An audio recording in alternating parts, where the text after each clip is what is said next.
Welcome to the Responsible Marketing Podcast, conversations about marketing, sustainability, and how we can all help in becoming more responsible organisations. I'm Jo, a marketing strategist and consultant with a career spanning corporate, small medium business and self-employment, incorporating marketing and commercial skills in various guises, and now flying the flag for a more sustainable and kind future for all. Today's guest is Astley Fenwick, an energy management consultant based in the northeast of England. Astley works with large organisations to discover their energy leaks, remedies, and how to make their usage more efficient to help them save money, protect the business, and positively impact the environment. Astley and I talk about his career from electrical engineer to energy management consultant and how the engineer in him will never die, some new projects Astley has up his sleeve that could make some real impact for hospitality and healthcare, busting the confusion between the terms carbon neutral and net zero, and some revelations in terms of where the UK is in terms of the race to carbon neutrality. Let's dive straight in. Hi everyone and welcome to the podcast. I'm excited to have Astley Fenwick with me today. Hi Astley. Hi Jo. How are you doing? I'm very well, thank you. It's a beautiful sunny morning, isn't it? Today? Absolutely. Gives your spirits a bit of an uplift, doesn't it? It really does. It's lovely to see you and welcome to our home. Oh, thank you. Yes, we're literally sat around the kitchen table, which is what I like. It's nice and comfortable. It is. A is. nice cup of tea. Yeah. We're going to have a nice conversation. Absolutely. Cool. So let's start off then, just if you wouldn't mind introducing yourself and your business and a bit of background about how you got to where you are today. Yes, well, obviously Jo knows me as Astley Fenwick. I am employed by myself, which I love. Champion. Yeah, yes. My profession is energy management consultant, and I've been doing that now for some 20 years. And it stemmed from an interest really when I was an electrical engineer, believe it or not. And to become an electrical engineer was quite a journey, I must admit. I started off as an apprentice electrician. Yeah. That was for the army at Remy Workshops at Catterick. Although I was a civilian, Okay. and it was a civilian-run organisation. So that was a very good apprenticeship, going through all the various departments, ending up as an electrician, but mainly to do with army vehicles. Okay. And I got to drive a Chieftain tank and did tremendous stuff like that. And when I became an electrician, I thought, well, there must be something. I've always had this to do something better, you know. And I saw a job advertised for North Yorkshire County Council as a street lighting technician. Okay. So I thought, oh, that sounds interesting. And then I got that job and I toured all the way around the North Yorkshire County Council, which is quite big. Yeah. I was there for about 5 years and then I saw another job advertised for an electrical engineer for Cleveland County Council. Okay. Which were designing electrical systems. Oh, where so street lighting, you're designing the street lighting systems with very little electrical engineering. Yeah. But this was all about electrical engineering, which is something that I've really wanted to do. And then I became a project electrical engineer with them, and that carried on all as I say, for about 5 years. And then I went into private work with consulting engineers as a project electrical engineer, and lo and behold, I finally got a job at Glaxo here in Barnard Castle. Yeah. And that's where I became a project electrical engineer again. Then a vacancy arose for the site electrical engineer responsible for the whole site. Gosh. And then, whilst I was site electrical engineer, there was an edict from head office in America that every factory had to reduce its energy consumption by 5% in 4 years. So when was that? What year were we talking for that? We're talking roughly. Is that quite forward thinking? It was 2000 roughly. Oh, so it is fairly forward thinking. Fairly recent. But maybe from a cost saving point of view as opposed to environmental point of view. Yeah, it was primarily for cost saving view, but then they realised that to be competitive they ought to be more greener as well. And that's one of the things. So yeah, I became the site energy manager then as well. Wow. Oh, as well? As well as site electrical Gosh. engineer. Okay, so wide role then. It was a very busy role. Yeah. And so I developed that into, I formed a team of block engineers to become the energy team. We met once a month to discuss what we could do and came up with proposals. There was an awful lot we could go at. And being Glaxo, they weren't concerned about spending money. Yeah, okay. And so we were able to do an awful lot of things. The biggest one was putting 2 wind turbines up, which provided roughly about a quarter of the electricity for the site. That's amazing. Mm. And they're still used now? Pardon? They're still used now, right, aren't they? Are they still there, the wind turbines? The wind turbines are still there, but at the time they were second-hand, they were 10 years old. And so that was 2004, so they're 30 years old now, and they had a problem with one of the blades, the tip flew off in the wind. Oh. So I wonder where that ended up around. No, but I'm not sure where it landed, but not being there now, they actually shut the turbines down on safety grounds. Right, okay. And so they're not going to be commissioned again. That's a shame. So at the end of the 4 years I was there, we managed to reduce energy consumption not by 5%, but by 21%. Goodness me, that's quite a thing. And in recognition of that, we won as a site an environmental award, which was the top award that became first for environmental and energy awareness and progress. I guess. And so the CEO came across from America and presented us the award. Ooh. So that was really Fancy. good. Fantastic. Yeah. So that's where I am. That's where I've become today. And that's why my journey is now mainly to do with energy management. Okay. As opposed to electrical engineering. Yeah. But having said that, I've always had an interest in energy. Even when I was doing electrical engineering design, I would always look for the most energy efficient way of doing something. Yeah. You know, and not just buying equipment that was energy efficiency, but how can we control it better? Okay. You know, for instance, if people are not going to be in this area, can I make sure that the lights are switched off automatically when they leave? Yeah. You know, and so that's quite a different way of thinking, I think. You know, that's probably where, in fact, I was at an event a few weeks ago, and one of the gentlemen presenting with me, alongside me, was talking about design and how we need to be more careful when we're designing for this very reason. So you having that in your mind was, again, quite forward-thinking already. So I've always thought like that. I don't know why. I hate waste. You know, being Yorkshireman, I guess. Yes, I understand that. Yes, completely. So being a Yorkshire girl. When I see it, I think, how can I get that used again or whatever. Yeah. So and that's kind of when I went to Glaxo and became a site energy manager. That was like, I've reached where I want to be now. Although I still love electrical engineering. Yeah. I thought, and so having resigned, if you like, from Glaxo, I guess it must have been the pressure of being taking 2 roles on it. It got a bit too much. I then branched out into just doing energy management. And for yourself? And you went for myself, working for myself. Yeah. Primarily the first few years, working for somebody else on contract, a bigger organisation. Yeah. Now I tend to just work for myself, and when work comes in, I do it myself, and I just absolutely love it. I don't, I'm old age. People keep asking me, shouldn't you retire now? I know, we were talking about the other week, weren't we? Yeah. When we met. You are. I am 76. Woo! And so if people say that, I said, no, I just love my work so much.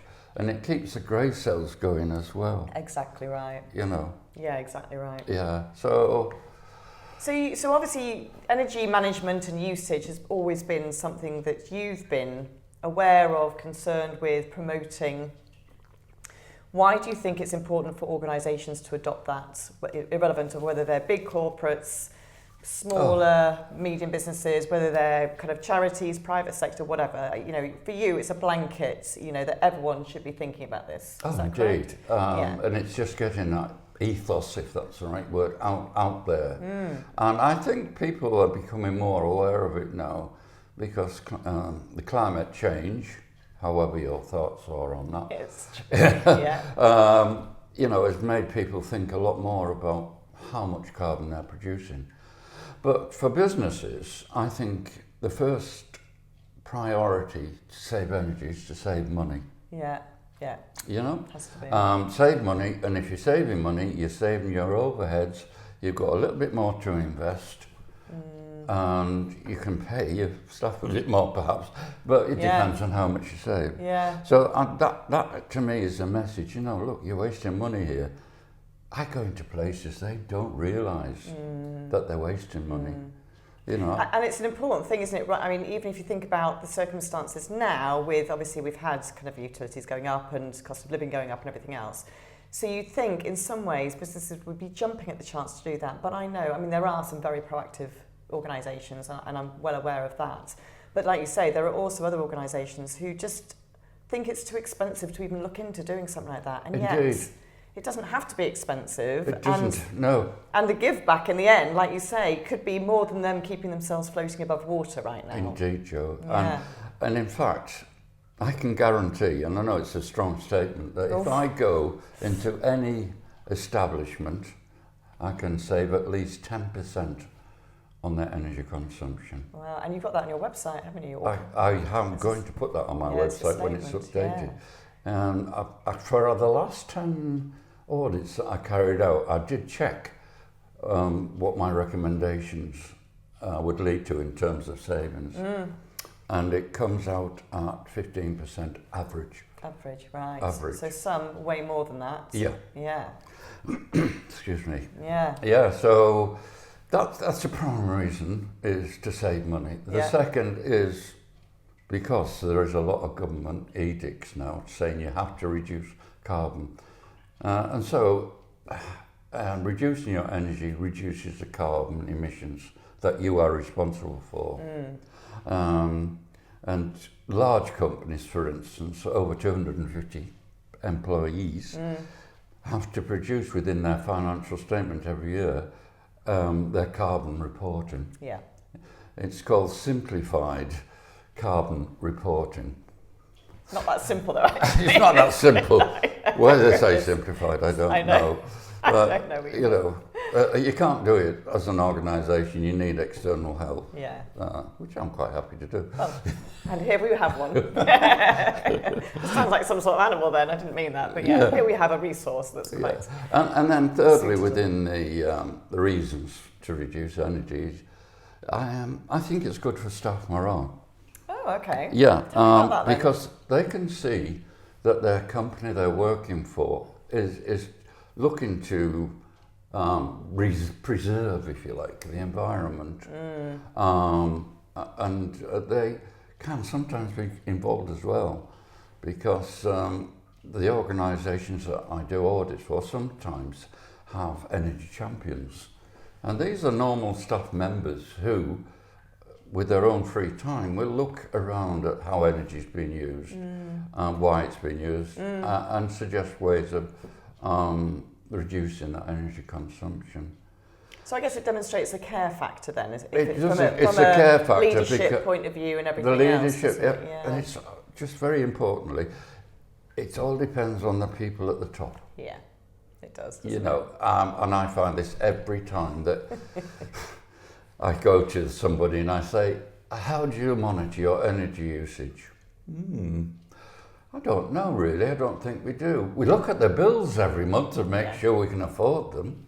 Yeah. So, but then I go to someone and they say, oh yes, we monitor them, we have this spreadsheet, we look at how much we use and where, and we can reduce it there. Yeah. And so it all depends who's in charge. Yeah, okay. Unfortunately. And it's that kind of education thing. When I do an audit, that's when I do go back to them and report my findings and say, look, if you have an energy management system it's going to save you this much money. You know what you're doing then. Take, for instance, if you want to reduce the consumption of your petrol in your car, how would you do that? First of all, you've got to find out. Walk. Good thinking. But if you didn't walk, you would check your miles per gallon. You would probably do that. And that's where your starting point is. Then you would say, I need a target. Right, I'm going to try and reduce this by 5%. Yeah. Careful driving, not accelerating hard, not braking hard, taking, time over things. And that's how you save that. And then you look at your amount and say, oh, I saved it. But if you don't do that, you've got no idea. Do you? Exactly right. So it's very important to have monitoring and then targeting. The other point is it's good for the company itself in terms of their customers, their marketing and their branding, in that they are showing and performing energy management and that they are keen to reduce their carbon footprint. I like what you're saying. Yes, and so if they have that and they put it on their website, for instance, and let people know what they're trying to do. And the evidence behind that. The evidence behind this we don't want any accusations of greenwashing or anything. So that's right. Yeah. And then shareholders, of course, if it's a big company that has invested in shares, then we'll think, oh yeah, they're a progressive company. Yeah, and absolutely. they might buy shares. I think we make quite a good duo, don't we? So you could do the data and I could do the marketing. There you go. And we didn't, I like that idea. We didn't create that, did we? No, not really. No. But it's there, right? It's good. Yeah. It's good. So, yes. Okay, so I know because of conversations we've had over in different places, in little cafes over cups of tea, I know you've got little projects that run around your mind. Your lovely, it's mulling around my mind. Yeah, crazy mind with all sorts of little I'm always projects. thinking of crazy things. I know. So clearly the engineering side of you, the electrical engineering side of you hasn't disappeared, even though you're kind of like more focused on energy management. Indeed. Is that right? Yes, but with energy management, if you have something that you need to introduce, you need an engineering background as well. You go hand in hand. That's why I said walk instead of actually miles per gallon for the car. Because you do a lot of walking and running. And I don't do engineering at all. I just had a thought, like you do. Yeah. With regard to hotels, leisure centres, hospitals, which use an awful lot of hot water. Don't give any state secrets away. In case. I'm not going to say what my idea is. It's going to be in top secret box, right? Yeah. And that hot water goes down to the drain, doesn't it? Straight away. Yeah. So you've produced that heat and you're throwing it away. So I've come up with an idea, and I've been talking to somebody else about this as well, who we might do something together, how we can reclaim that heat and use it in terms to reheat the water into the tank. Amazing. So I have no idea. I mean, I do have an idea. You have an idea. Show me some drawings. I would have unless you'd show me those drawings and I could see it visually, I would have no idea how you would do that. So but your sketch and your plan looks completely obvious, and why wouldn't we be doing it? Yeah.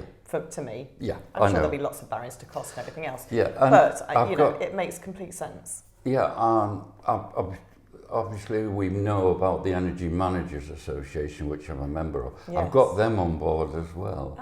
And they are writing to their contacts on my behalf within the health authorities to ask them particularly how much hot water they use.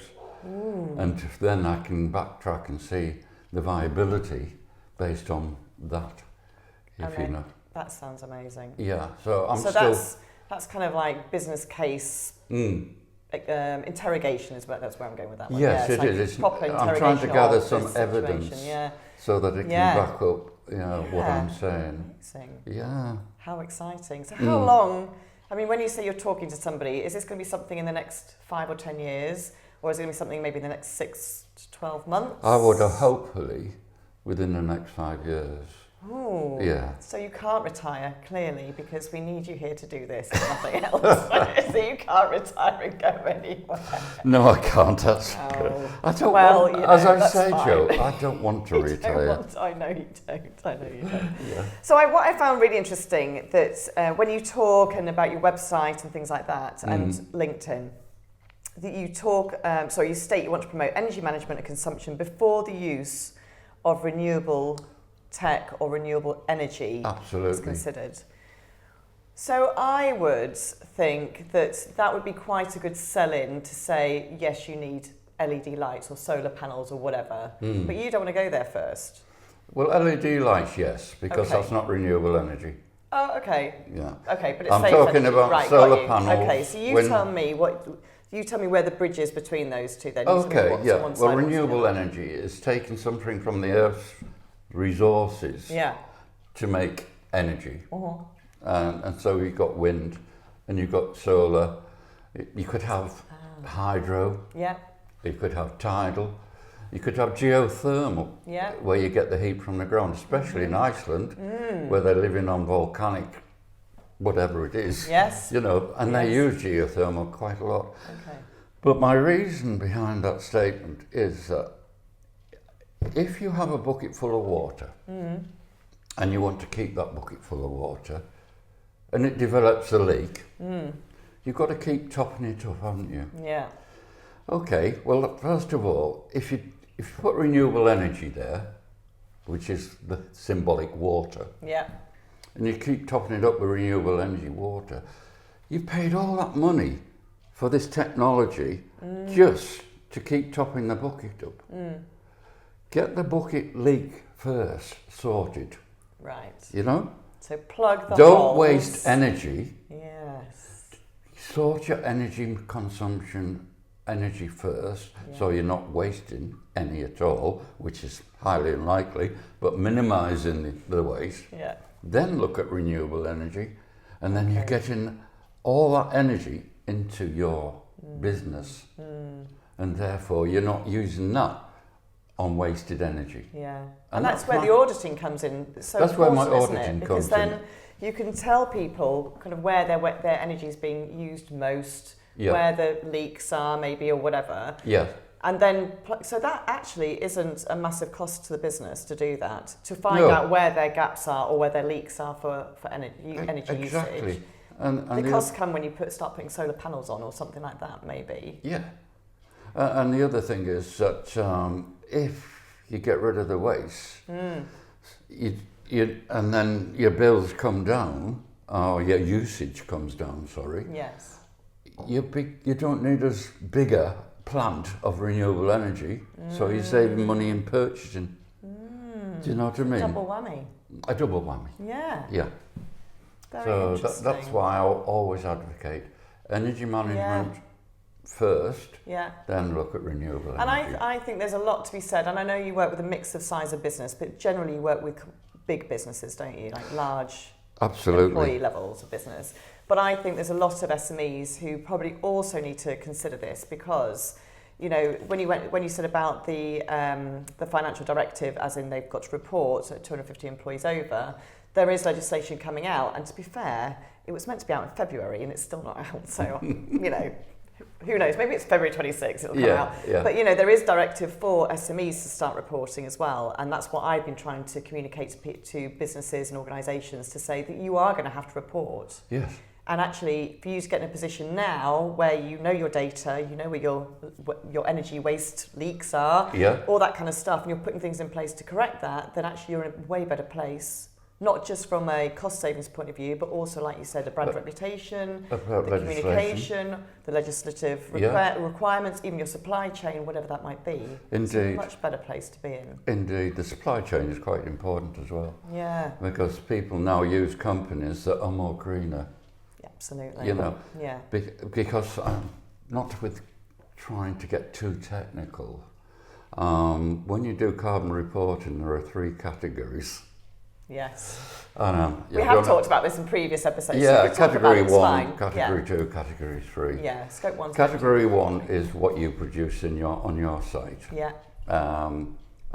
If you've got a gas furnace, That's category 1 because it's on site. Yeah. Category 2, strangely enough, is electricity. Yes. Because it's not produced on your site, it's produced somewhere else. Category 3 is your supply network. Yeah. And you have to report on that as well. So the greener they are. Yeah, and that can be quite hard to get to the bottom of as well, can't it? It's extremely hard for some companies to do that. Yeah, but I know some of the clients that I've worked with, you know, they are being asked by their supply chain, as in forward, so they're kind of bigger customers, if you like, because they have to report.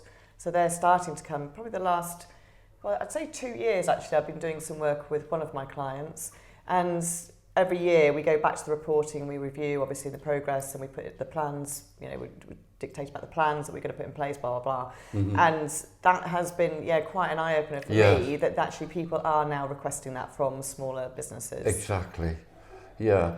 I do have concerns about category 3 though sometimes, because if you have a supplier that has to report on their carbon,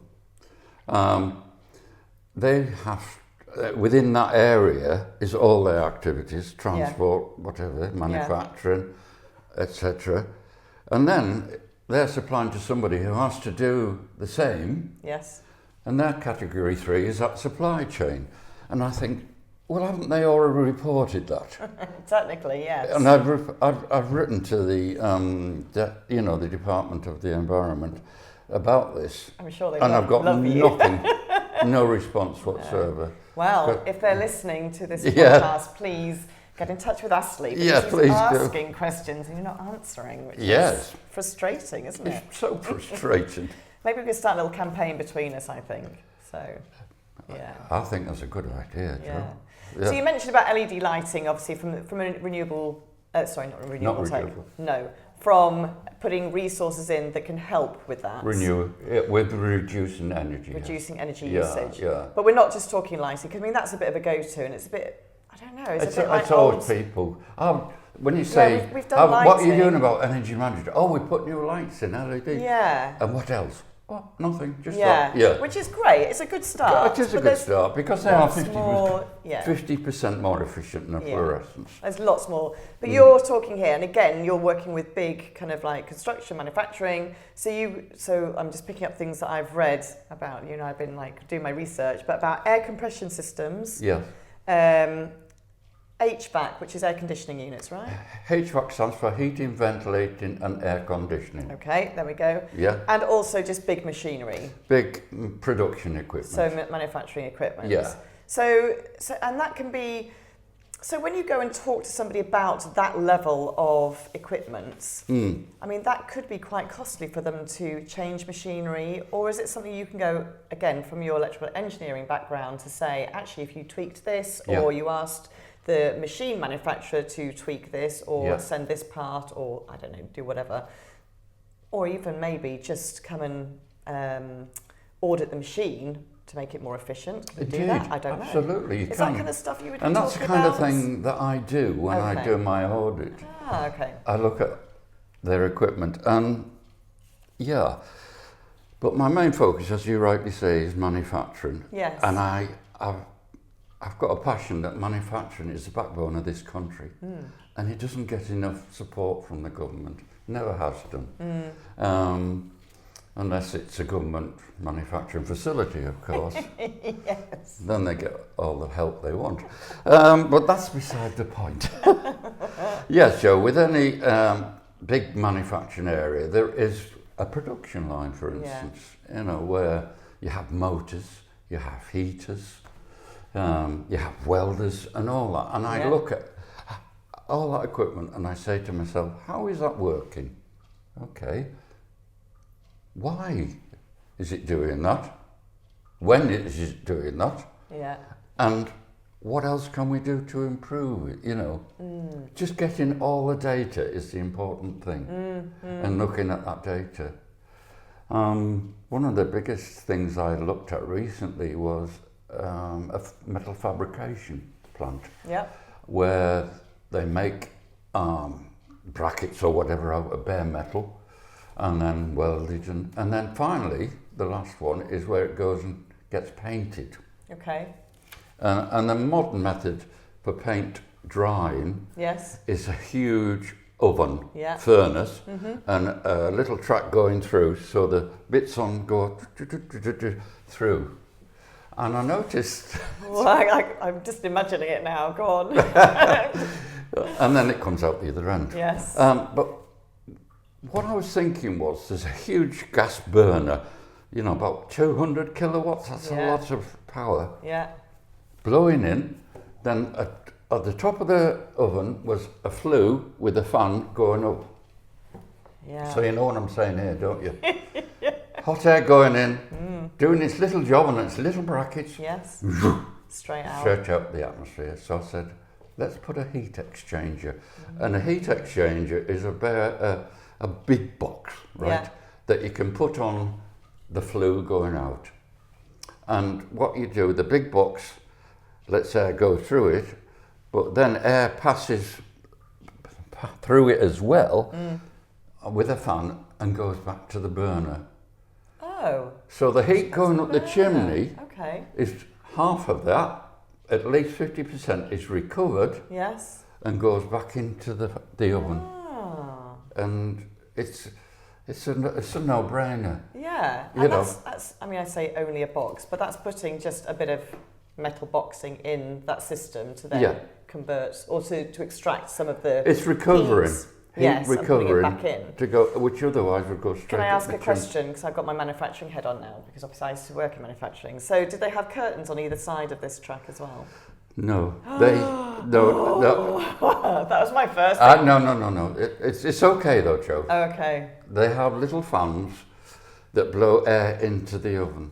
Oh, okay. To keep. Okay, so stop So there's the no waste escape going of out. heat from the oven. Yeah. It's blown back in and then up the chimney. Oh, well, okay. Yeah, and then yes, we'd look at that bit.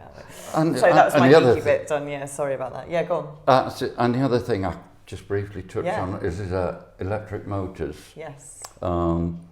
These use an awful lot of energy and they're just hidden away and they're just wearing away. Nobody realises how much energy you're using. In some places it could be at least 25% of their total electrical load.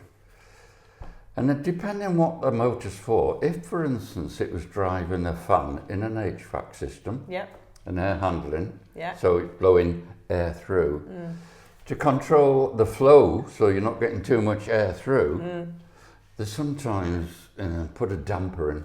Okay, yeah. So it restricts the airflow. But the motor Still is going. still going flat out.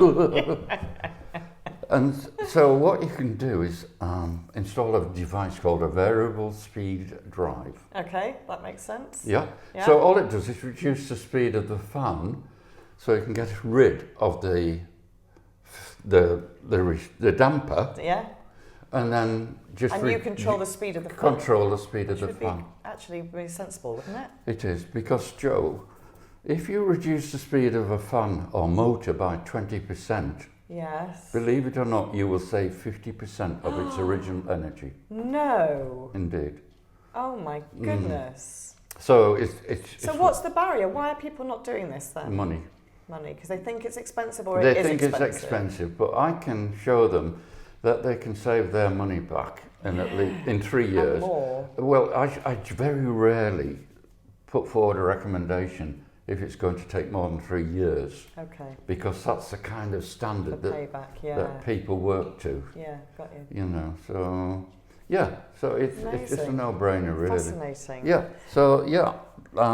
So you mentioned about the Energy Managers Association. Yeah. Tell me a little bit about that, because there's some little bit of celebration to talk about on that, isn't it? Yeah. So you've been a member for how long? I've got to get out that door yet. So. Oh well, maybe tomorrow. Well, so how long have you been a member, first of all? How long have you been a member? I've been a member for 13 years now. Okay. Yeah. Okay. So And I didn't get really involved with it at the beginning. The Energy Managers Association is a not-for-profit charitable organisation. Okay. And they have been in existence for 20 years now. Okay. And there are about 70,000 members in this country. And they're absolutely a fantastic organisation. They provide an awful lot of training courses for people. They produce a monthly magazine, for which I've written a few articles. Okay. And then I also have a good eye on legislation. Yes. And within their monthly magazines, they will produce the newest legislation. Like, for instance, I'm going to talk about the Clean Energy Act later on. They've brought that to everybody's attention.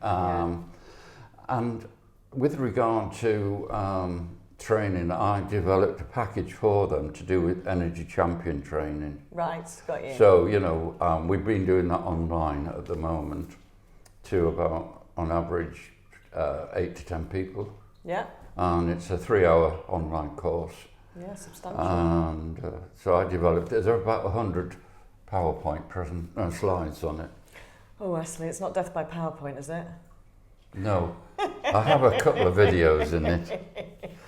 And No, I'm sure it's probably interactive as well, isn't it? It's very So, interactive. yeah, I can try imagine. and ask questions and get people's response.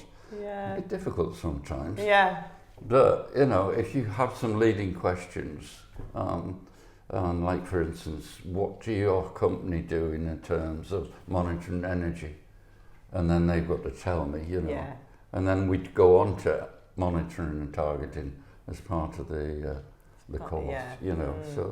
So that's interesting. Yes. And every year they have an awards ceremony. Yes. And this is where I Blow your little trumpet. blow my trumpet. Last Absolutely. year, I got Energy Manager of the Year award. So that was really something. And what gave you that how did you win it? So what was it? Well, it was a case of filling out an application form, basically, Yeah. which was about 10 pages long. Goodness me.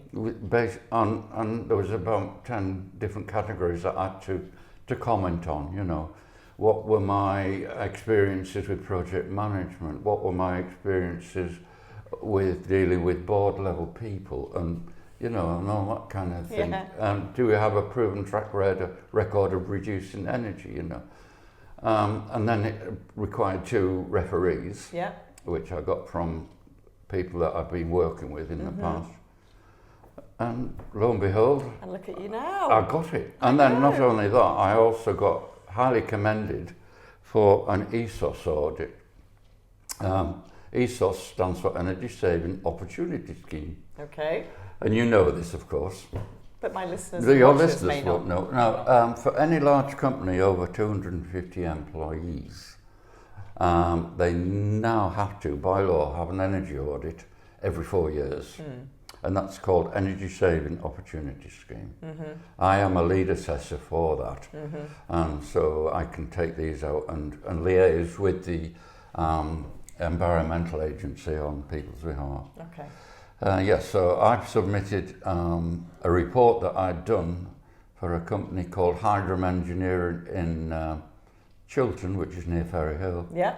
And it was that report that they viewed and looked. Somebody else got a better one. That's all right. That's all But right. You're still up there. That was a Weren't you? conglomeration of some university or other. But Okay. yeah. Anyway, so I've got that. That was excellent news. Amazing. And then this year, I didn't know, but they said, "Oh, we'll put you forward for Member of the Year Member award." of the year. Yeah. I thought, I might get it. Anyway, I got that one as well. Oh. So Party. yeah, and I do an awful lot of work with them. Yeah, I know do. You're a great advocate for They're them. a great organisation. I've been down to London, met them, and and I put a request in to become a board member as well. So you're waiting on that? I'm waiting on that. Okay, Yeah. watch this space then. Yeah. Oh, You never know, do you? Exciting. Happy Christmas. I'd love to do Christmas that. is coming. Because I've got so many ideas Yeah. about how the government are organising things at the moment, and I'm not in a position to be able to voice that. I think maybe board of directors for the association, and I think then government. I mean, I think you just need to go and be in government because, Anyway, we won't get political today because it's not what this is about. But yeah. Oh yes, it is. No, it's not. Try not to be. I try not to be. Although, let me just say this to you. So I saw quite a controversial and what I would consider provocative post on LinkedIn from you, which surprised me, but I was very much entertained by it. Oh. Can I ask you about it? Are you referring to my carbon neutral and net zero? I don't know how you knew that was Clean coming. Power Act? I can't remember. Well, both of those we can discuss. Right, okay, so, well- one was about, so the controversial one I saw was about distinguishing between carbon neutral and net zero, and I'm reading this very carefully to make sure I don't slip up on that. Indeed. So could you explain to me and listeners and watchers the difference and which you think we should be concentrating on and why? Fantastic. Yes, I will do. Well, I'll just explain briefly what carbon neutral means. Yeah. It means that the amount of energy that you use on site and the carbon that produces is being offset in some way. It could be by energy management, but generally it isn't. Yeah. What you will tend to find is people who quote they are carbon neutral are using a scheme called offsetting. Yes. And that can take the form of sending money to plant trees, Makes me twitchy, all this offsetting. which then absorb carbon from Eventually. the atmosphere. The other one is they actually can ask somebody to take the carbon off them and enter a carbon market. So they pay money for somebody in their organisation to increase their carbon emissions. I don't get it. I don't get it either, but there you go. Okay. And then the last one that is being toyed with, I should use my word carefully, is carbon storage. Okay, yeah. So they're going to find somewhere to suck carbon out of the atmosphere and dump it into a tank or a well or an old mine and put that carbon down there. Didn't they do that with some awful substances and it's in tanks under the water somewhere? I don't know. Well, they really do that with random. radioactive waste. Oh, maybe that's what I'm thinking of, yeah. But radioactive I find that waste has a quite- shell life. Oh, okay. Well, Whereas, it would take thousands of years Yeah. to get. Yes, they do that already. yeah. But with carbon I don't really like dioxide, it's just like, oh, well, it's down there. We're pathetic. You know, you're cleaning a room, you sweep it under the carpet. Yeah. That's gone. Yeah. So I'm not a great advocate Yes. of carbon neutral. Net zero, on the other hand, is a system where you're looking to balance the carbon emissions that you produce Yeah. by using renewable energy to replace that. So, you know, if you've got a 1,000 kilowatt plant and it's producing tons of CO2, then you've got a renewable plant that's producing 1,000 kilowatts of energy. Okay. Then that's net zero. Yeah, got It's you. like a balancing act. Yeah, okay. You know, and so you can do that by making the plant more efficient and using an energy management system and using renewable energy. Okay. So that is a net zero. And that's really the favourable term. That's and a that's the favourite one we thing. should be looking at really then, isn't it? I really? think it's very confusing that they've got two titles Yeah. and that they should really combine it in one and somehow say, look, we're reducing our carbon. But then if you look at the words, you know, I present about sustainability or deliver workshops and stuff about sustainability and marketing. And even sustainability as a word is a really difficult word to actually, well, even marketing is difficult, but, you know, sustainability is such a wide umbrella word. It is. So many different things, different aspects, Yeah. that it's no surprising that underneath that there's carbon neutral, net zero, and probably a plethora of other words that I can't even think of right now to Exactly. describe something not quite the same but slightly different. Do you know what I mean? And no one really understands the terms. I mean, who invents them in the first place? You know, I've got no idea. But anyway. Well, dare I say the government? No politics. No politics! Okay, and tell me No, about. it's a fact, it's not politics. It's true. That's where they eat I it. know, it's your tone of voice. It's fine. It's fine. Okay. So tell me about. So that's net zero and carbon neutral. Yeah. So tell me about Clean Air Act because that's your other. Right, the Clean Air Power Act Oh, Clean Air Power Act. Yeah. Okay. 2000 brackets 2030, yeah, okay. and the brackets plan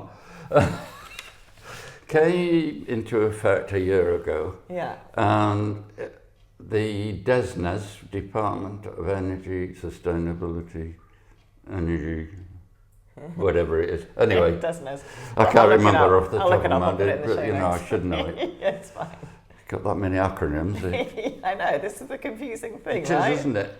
And if you're getting confused, imagine what, us that- normal people are who don't Yeah, have that kind under of Ed background. Miliband, who is our head guru at the moment on Department of Energy, he has said that this country is aiming to be carbon neutral, net zero. Yeah, all of that. All the electricity supply in this country will be from renewable energy, and our electrical power infrastructure won't be producing any carbon.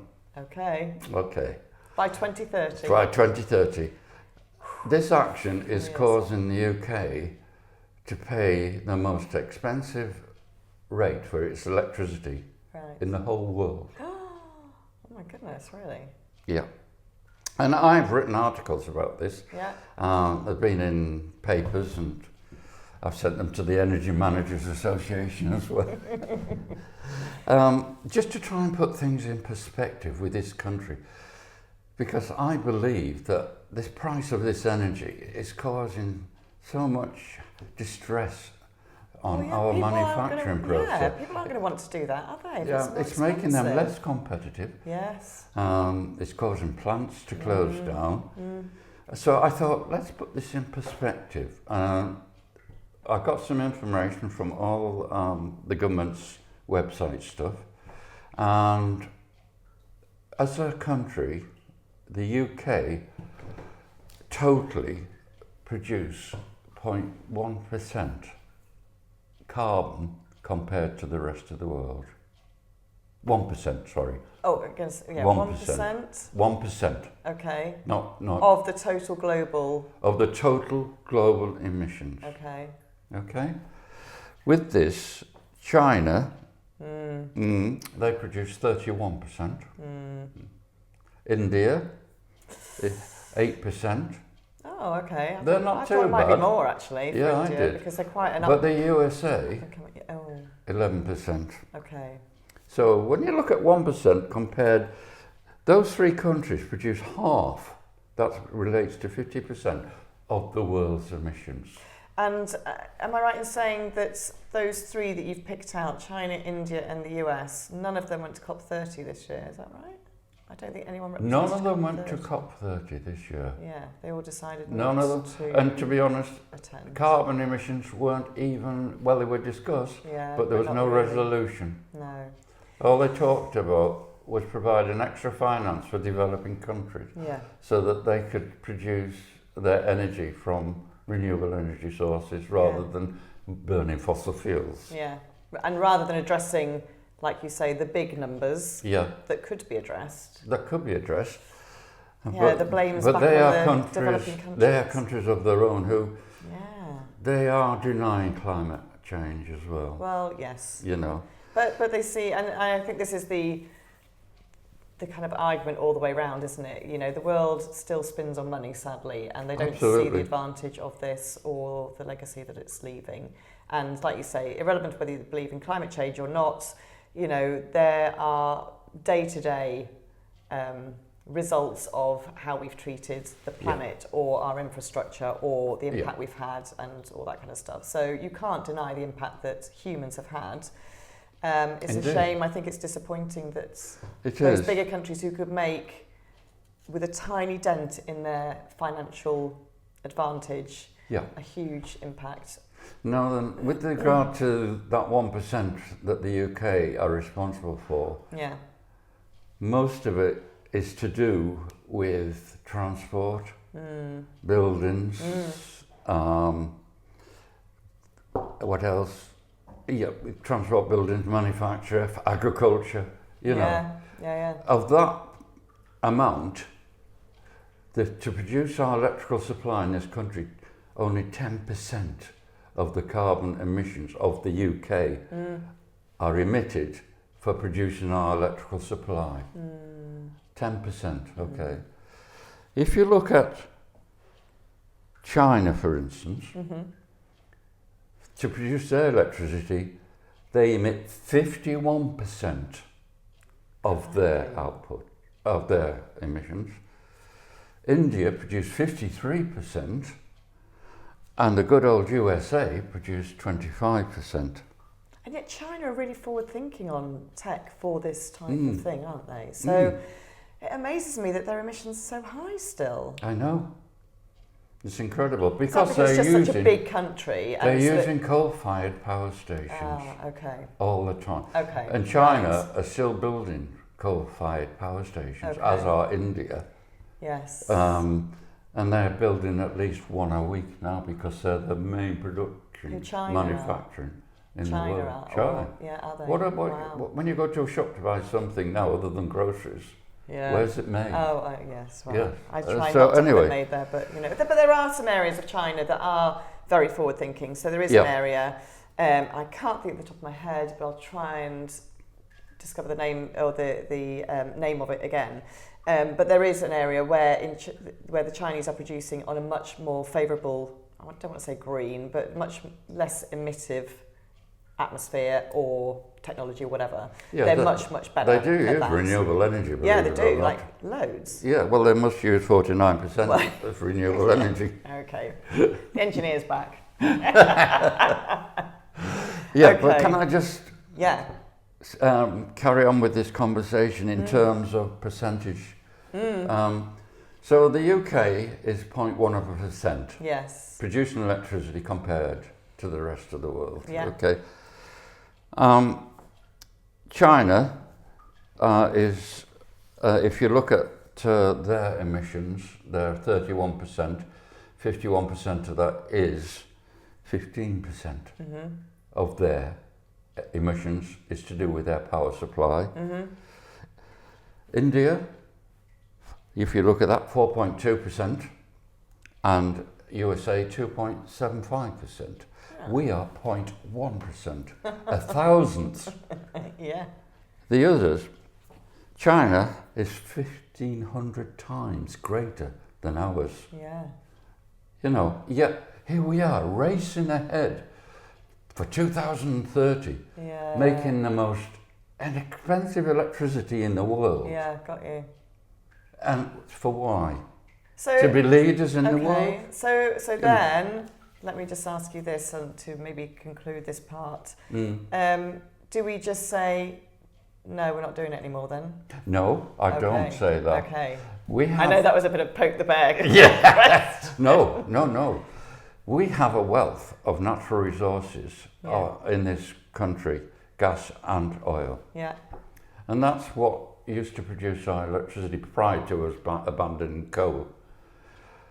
For the time being, why don't we use those and take a more relaxed approach to clean energy and reduce the target, extend the target, Yes. and then make the energy prices cheaper again to make the country more competitive.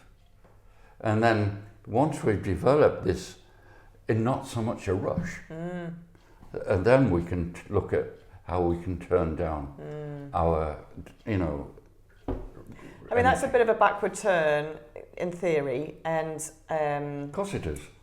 But I get what you're saying. I it is totally a backward get that turn. Because at the moment, there's no way we can meet the targets we've got anyway. Actually, no. And they're all going to be, and they're in some ways it's better to kind of like go back on what you said and amend the targets to make them achievable within a length of time, as opposed to saying, well, we didn't meet those targets, and everyone then says, well, what a farce. We're not doing that ever again then. I know. And I know I hope I'm not being political here. But even Rachel Reeves has suggested this. So, Maybe if she presented it in a better way, it would have been probably more swallowable. I don't know. So anyway, that is my approach so to what's happening at the moment. That's really interesting, Astley. Thank you so much for all that information as well. Honestly, you're welcome. The data, and I know you're a data man, but that kind of data is what really makes this kind of conversation useful, I think, because people to understand where we sit in the picture, because at the moment I think we as the UK are being told, we have to do this, we have to do that, and dictates, like you say, from various people, and feel that we're doing a bad job. And actually, compared to much of the world, certainly developed countries, we're not that bad. I'm not saying we shouldn't be continuing to improve. Of course not. I completely agree with you. Yeah, there's some other people who should be maybe in the, I don't know, in the firing line. Anyway, first before us. Indeed. So, as I ask all of my lovely guests for this season, do you have a book recommendation for me, please? It can be fiction or fact, whatever you prefer. Well, I don't have a certain book per se. Okay. But I do have two authors. Oh, okay. But I do have a certain book, and it's not political. Believe it or not. We don't normally have political conversations. You know my background. I'm a lay minister, retired, yes, and to me, the most important book is the Bible. And people say, the Bible, that's so boring. But it isn't really, because there are so many different lessons and stories within the Bible that, for instance, do you want high adventure? Just look at Samson, Joseph, or Daniel. Do you want poetry? You like poetry, don't you? I love poetry. What about the Psalms or the book of Isaiah? What about romance? Huh? Have you read about Isaac and Rebecca and Ruth? Yes. Yeah. Do you want drama? Love a bit of drama. Dream. Well, I mean, a book. What about David and Goliath? Oh, yes. Or the Siege of Jericho? Or about St. Paul on crossing from Crete as a prisoner to Italy in a storm which lasted 14 days, and everyone survived, over 225 people, even though the boat sank. My word. And that is a good story. That's a bit of a mirror to what we see these days. You will find something in there, Yeah. and that's, and you know where I'm coming from. Yeah. The other authors I like to mention are Philip Pullman. Absolutely adore Philip Pullman. Because I will recommend a book here, forgive me, The Subtle Knife. Yes. Because to me, it kind of mirrors my faith and my beliefs in what we have between heaven and earth. And lots of people say heaven's up there and earth's down here, and I understand that you wrote a poem about heaven being down there and earth up there. Yeah. Hell up there, sorry. Yeah. And I thought, well, it could very be. interesting. Could be. Could be. You don't know. Who knows? And I feel that so. heaven is around us all the time, but just we can't see it. Yeah. Now with the subtle knife, when he cuts through, it opens up another world. It's so clever, isn't it? It's so clever, and that just to me typifies, what could be between heaven and earth. Absolutely. I love so that's a super book. And the other one is Dan Brown. Now, okay. And again, it's to do with religion. Yes, yeah. And I find it fascinating because I'm always a great one for whodunit as well. Well, they are good books for both of those. Aren't they? And with regard to one of his best books, I think, is The Lost Symbol. Okay. Which goes back in history and looks at the Knight Templars. Yes. And then. Who I have a bit of a fascination with right now. I'm going down a Knight Templar and also a Second World War rabbit hole. I'm doing both at the same time. I don't know why, but yeah. Really? But Knights the Templar, I'm quite fascinated by them. Yeah, because they were kind of like a secret organisation with secret symbols and, And could still be here. Yeah. And then he visited a castle in Scotland, I think it's called Roslin, and found loads of symbols there, and you can still see them today. Yeah, you can, And there's some connection there that I've just, between the present and the past, and the whole Christianity thing, because, it just really, it's just really a mystery, excites isn't me. it? It is exciting. It is. It just somehow strengthens my faith a little. Oh, that's good. That's good. Because actually Dan Brown questions a lot of faith in his books. So that's quite interesting to hear. It is very interesting. Yeah, so Very good. Thank you so much. Oh, It's been bless you. lovely Thank to you. talk to you. Thank you for coming on the podcast. Where can people find you for energy management audits and resources and training and all that kind of... Okay, yeah. I have a website and it's www.astleyfenwickconsultancy.co.uk. I'm also on LinkedIn, if you want to look at my profile on LinkedIn. Yeah. And if you want to get in touch with Jo, she's got my telephone number. I'm not going to give it now. No, I won't do that in public. Yeah, but I'll put your website and your LinkedIn profile on the show notes so people can contact you directly. That'd be great. Yeah, and it's been absolutely wonderful talking to you, Jo. Well, it's been a pleasure. Thank you for letting me share my experiences and my It's passion been really interesting. for energy management. Yeah, it's been really interesting. Thank you. My turn for coffee and cake next time. I'll buy. Bless. Thank you. Thank you for watching and listening, and we'll see you next time. Yeah, thank you. Goodbye. Thank you so much for listening or watching the Responsible Marketing Podcast. I really hope you enjoyed it, and if you did, please hit the subscribe button wherever you get your podcast from. And if you're watching on YouTube, hit subscribe there too. I also love to get reviews, as they make a huge difference to others discovering the show. So please leave a review, any comments or questions on whichever platform you prefer. And of course, feel free to share out your socials with your friends and your colleagues.